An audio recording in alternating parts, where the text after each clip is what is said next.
এখন আমি আমাদের আজকের সবচেয়ে গুরুত্বপূর্ণ বিষয়ে প্রবেশ করছি।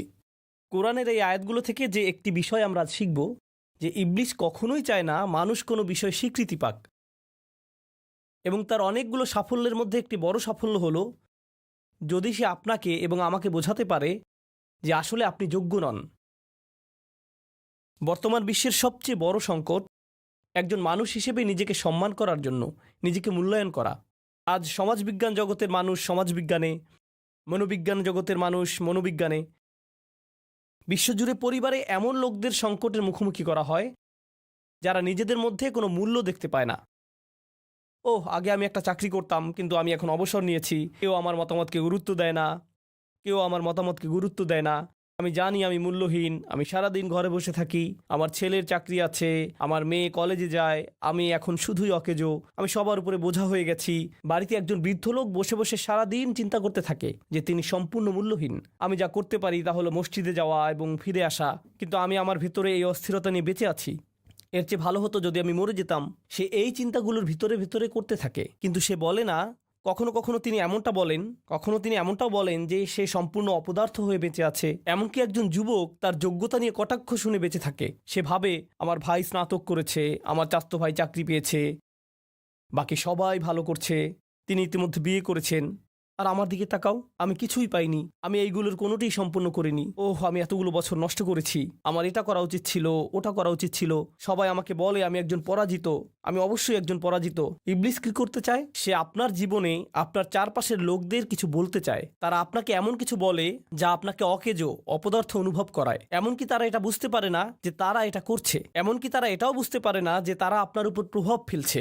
যখন আপনি ভাবতে শুরু করেন, হ্যাঁ হয়তো আমি মূল্যহীন, হয়তো আপনি জানেন না যে আমি এত বড় নই, আমি কেউ নই, এবং আপনি জানেন যদি আপনি একবার নিজেকে মূল্যায়ন করার ক্ষেত্রে কম আত্মসম্মান অনুভব করেন, তখন আপনি সব সময় নিজেকে এমনই অনুভব করবেন। তখন সব সময় আপনি নিজেকে মূল্যহীন ভাবার জন্য অন্যের মূল্যায়ন বা অনুমোদন দেওয়ার প্রয়োজন পড়বে। যদি অন্য কেউ আপনাকে মূল্য দেয়, যদি অন্য কেউ আপনাকে অনুমোদন করে, শুধু তখনই আপনি নিজেকে মূল্যবান ভাবতে পারেন। তাই আমি সব সময় যেখানেই যাই নিজের ছবি তুলি, ফিল্টারের মাধ্যমে সবকিছু ঠিকঠাক করে অনলাইনে পোস্ট করি, এবং আমি অপেক্ষা করতে থাকি কেউ আমাকে লাইক দিল কিনা, কেউ আমাকে লাভ রিয়েক্ট দিল কিনা, অথবা মাশাআল্লাহ বা অন্য কিছু কমেন্ট করলো কিনা। কারণ যদি কেউ আমাকে এগুলো দেয়, তখনই আমি মনে করি আমার একটু ভ্যালু আছে। ওকে, এখন আমি কি করব? আমার আরো মূল্য দরকার, কারণ আমি আবার মূল্যহীন হয়ে গেছি। আমি 2 দিন ধরে কোনো কিছুই পোস্ট করিনি, আমাকে আবার ফিরে আসতে হবে, আমাকে আবার বুঝতে হবে কেউ আমাকে মর্যাদা দিচ্ছে। যখন আপনি নিজেকে নিজের মূল্য দিবেন না, তখন আপনি সব সময় অন্য জায়গা থেকে মূল্য পেতে চাইবেন, সব সময় চাইবেন অন্যরা আপনাকে মূল্যায়ন করুক, সব সময় অন্যদের কমপ্লিমেন্টের জন্য তাকিয়ে থাকবেন। যদি কেউ আপনাকে দেখে কিছু না বলে, আপনি তাকে বারবার জিজ্ঞেস করবেন আপনার কি মনে হয় এই বিষয়ে, আপনার ওই বিষয়ে কি মনে হচ্ছে, আপনি এটা নিয়ে কি ভাবছেন, আপনি ওটা নিয়ে কি ভাবছেন। কারণ আপনি অন্যদের মতামত ছাড়া নিজেকে অপদার্থ মনে করেন, এবং এভাবে আপনি ভয় পান। এবং যখন আপনার কম আত্মমর্যাদা থাকবে, তখন আপনার কোনো অধিকারের ব্যাপারে আপনি ডিল করতে পারবেন না। আপনার চারপাশে লোকজন যা বলবে তাই, তারা আপনাকে অপমান করবে, এবং আপনি মাথা নাড়বেন যে হ্যাঁ এটাই তো, আমি তো এরই যোগ্য, কারণ আমি তো ময়লা, কারণ আমি তো মাটি, আমার তো এর চাইতেও খারাপ কিছু পাওয়ার কথা ছিল। যাই হোক না কেন, মাঝে মাঝে এমন কিছু মানুষ আসে এবং বলে তুমি জানো তুমি তো কুকুরের চাইতেও খারাপ আচরণ ডিজার্ভ করো, তোমার তো খুশি হওয়া উচিত যে আমি তোমার সাথে এমন কোনো আচরণ করিনি, তুমি তো ভাগ্যবান যে তুমি এর চাইতেও ভালো আচরণই পেয়েছো। এবং আপনি যদি এই ধরনের কথা অনেকবার শুনতে থাকেন, তখন কি হবে? আপনি এগুলো দ্বারা প্রভাবিত হতে শুরু করবেন। কারণ মানুষ যদি প্রথমে কিছু প্রত্যাখ্যান করেও, যদি সে এগুলো অনেক বেশি সময় ধরে শুনতে থাকে, আপনি এর দ্বারা প্রভাবিত হবেনই। আপনি এগুলো আপনার ভিতরে দেখতে শুরু করেন, আপনি আপনার মধ্যে অন্যদের জন্য, এমনকি নিজের জন্য বিদ্বেষ তৈরি করতে শুরু করবেন, এবং তারপরে আপনি কেবল আপনার ভিতরে এই প্রতিশোধ সবসময় অনুভব করবেন। তখন নিজের মতামতের চাইতেও অন্যের মতামতকে গুরুত্ব দিতে শুরু করবেন। আমার কথা তেমন ভালো না, অন্য সবার কথা ভালো, নিজেকে বোঝা মনে হবে, কারণ আপনি কাউকে কিছু দিতে পারছেন না। আপনি যখন এরকম ভাবতে শুরু করবেন, তখন এটি শয়তানের একটি মহান বিজয়। কারণ শয়তান বলে যে আমি বলেছিলাম না, মানুষ শুধু ময়লা ছাড়া আর কিছুই না। তার দিকে তাকাও, কি ভারসাম্য, কি চিন্তা, কিসের নিয়ম নীতি। আপনি এবং আমি এই পৃথিবীতে আসার আগে আল্লাহ কি করেছেন? আমাদের পিতাকে যা দেয়া হয়েছিল তার জন্য আমাদের দেহের সৃষ্টি করা হয়েছিল। তার উপরে তিনি আমাদেরকে আল্লাহর সমস্ত সৃষ্টির উপরে সম্মান দিয়েছেন, এবং আল্লাহর সমস্ত সৃষ্টি আমাদেরকে একটা মিরাকেল হিসেবে দেখে। আমরা সবাই, এমনকি আল্লাহর সৃষ্টিগুলো আমাদেরকে আল্লাহর অলৌকিক সৃষ্টি হিসেবে দেখে। আল্লাহর কৃতকর্মের প্রতি বিস্ময়ে সিজদায় পড়ে। এখন বেহেশতের ফেরেশতারা এমনকি আদমের প্রতি ইমপ্রেস, এমনকি আদমের প্রতি তারা মুগ্ধ। কিন্তু আপনি আপনাকে নিয়ে মুগ্ধ নন। আপনি ভাবেন আপনি মূল্যহীন। আল্লাহ কোরআনে বলছেন, ওয়ালাকাদ কাররামনা বানি আদম, আমরা আদম সন্তানদেরকে সম্মান দিয়েছি। আপনি জানেন এটি আমাকে কি শিখিয়েছে? আমাকে অন্য কারো কাছ থেকে বৈধতা খুঁজতে হবে না। আমি কি করেছি তা দেখতে পারি। আমি একটা ভালো চাকরি করছি, অথবা আমার খাবার পরীক্ষা করা উচিত। ও, আপনার এই শিক্ষাটা নেওয়া উচিত নয়। অথবা আপনি জানেন কি আপনার এখন অন্য কারো মতামত নেওয়ার প্রয়োজন নেই। তো এখন আমি বাড়িতে যাচ্ছি এবং খাবারের সমস্ত লবণ ঢেলে দিব এবং তারপর রান্না করব। এটা খেতে কেমন লাগে? আমি আপনার মতামতের কোনো কেয়ার করি না, কারণ আল্লাহ আমাকে সম্মান করেছেন। না, আমি আপনাকে এটা বলিনি। আমি যা বলেছি তা হলো আমাদের একে অপরের কাছ থেকে সংশোধন করা দরকার।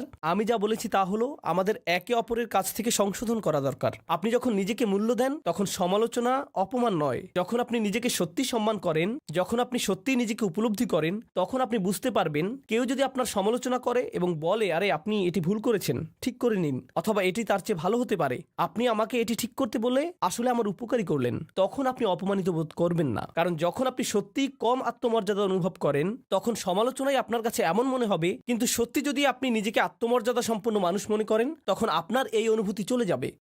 যখন আপনি আল্লাহর দেয়া মূল্যকে বুঝতে পারবেন তখন নিজেকে সংশোধন করার জন্য সমালোচনাকে আপনি একটি সুযোগ হিসেবে দেখবেন। তখন এটা আপনার কাছে অপমানজনক হবে না। আমি আশা করি আপনারা এই ভিডিও ক্লিপটি উপভোগ করেছেন।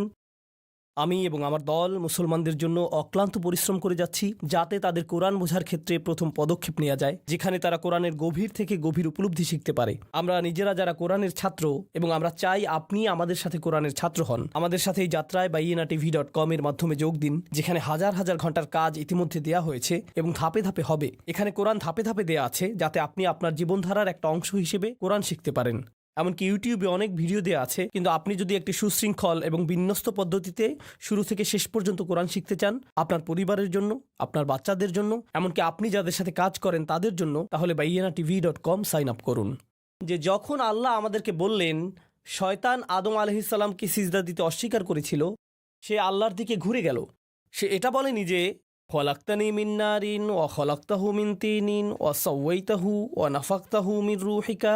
সে বলেছিল, আপনি আমাকে আগুন থেকে তৈরি করেছেন, কিন্তু আপনি আদমকে মাটি থেকে সৃষ্টি করেছেন। এটা তিনটি জিনিসের মধ্যে মাত্র একটি, তাই না? আরও দুইটি জিনিস রয়েছে। সে এটাও জানে যে মানুষের ভিতরে রূহ আছে, কিন্তু যখন সে আল্লাহর কাছে অভিযোগ করে যে তুমি তাকে ময়লা মাটি থেকে বানিয়েছ, সে ভান করে যে সে সেই অন্য দুটি জিনিস সম্পর্কে জানে না, কিন্তু সে জানে, সে পুরোপুরি জানে। এটি একটা সত্যি গুরুত্বপূর্ণ জিনিস যা আমি এই সংক্ষিপ্ত মুহূর্তে হাইলাইট করতে চাই।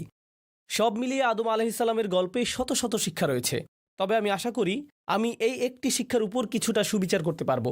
আমি চাই আপনারা আজকে এটা নিয়ে যান, এবং সেটা হলো যখন সে এই অন্য দুইটি জিনিস অস্বীকার করলো, সে জানতো যে যদি সে এই দুইটি জিনিস স্বীকার করে তবে তাকে স্বীকার করতে হবে যে মানুষ আসলে কতটা অবিশ্বাস্য। কিন্তু যদি সে শুধুমাত্র এক মাটি বা কাদা স্বীকার করে, তাহলে আদম আর ঘোড়ার মধ্যে পার্থক্য কি? আদম এবং একটি গরু এবং বানরের মধ্যে পার্থক্য কি? তারা খায়, সে খায়, তারা আশ্রয় পায়, সে আশ্রয় পায়, তাদের বাচ্চা আছে, তারও বাচ্চা আছে। সে শুধু একটি বিবর্তিত প্রাণী। ওকে, সব ঠিক আছে। সে শুধু বড় দুইটি পায়ের উপর দাঁড়াতে পারে, এটা এমন কি বড় ব্যাপার? সে শুধুমাত্র একটি বিবর্তিত প্রজাতি, এর বেশি কিছু না। তার কাছে আর বেশি কিছু নেই। তাই শয়তান নিশ্চিতভাবেই ইচ্ছাকৃতভাবে আমাদের অস্তিত্বের তিনটি বৈশিষ্ট্যের মধ্যে অন্য দুইটি বৈশিষ্ট্যকে অস্বীকার করে। যদি সে ওই বৈশিষ্ট্যগুলোকে মেনে নেয় তবে তাকে আল্লাহ তাআলার তৈরি আদমের আধিপত্য স্বীকার করতে হবে। সে মানুষকে ঘৃণা করে, সে আল্লাহকে আমাদের এই অবস্থান দেওয়ার জন্য দোষারোপ করে, এবং তাই সে প্রতিজ্ঞা করল। এর জন্য সে শুধু আদমকে ব্যর্থ দেখাতে চায় না, কারণ আপনি জানেন যদি আপনি আদমকে ঘৃণা করেন তাহলে চাইবেন আদমকে জান্নাত থেকে বহিষ্কৃত করতে। আপনি এটাই করবেন। আমি আমার প্রতিশোধ নিয়েছি, আমি এখন ভালো বোধ করছি। কিন্তু না, শয়তান ভালো বোধ করল না। এখন আমি তার সন্তান, তার পরিবার, তারও সন্তান, তারও সন্তান, এভাবে সমস্ত মানবজাতিকে বারবার ধ্বংস করে ফেলতে থাকব। তার ভেতরে প্রতিহিংসা যায়নি। প্রতিশোধ নেয়ার পরে সে ভালো বোধ করল না, সে একটুও ভালো বোধ করল না। তাই ব্যাপারটা হচ্ছে, সে যেভাবেই আমাদের ক্ষতি করুক না কেন, তার এখনও আমাদের অনেক কিছু ক্ষতি করার আছে।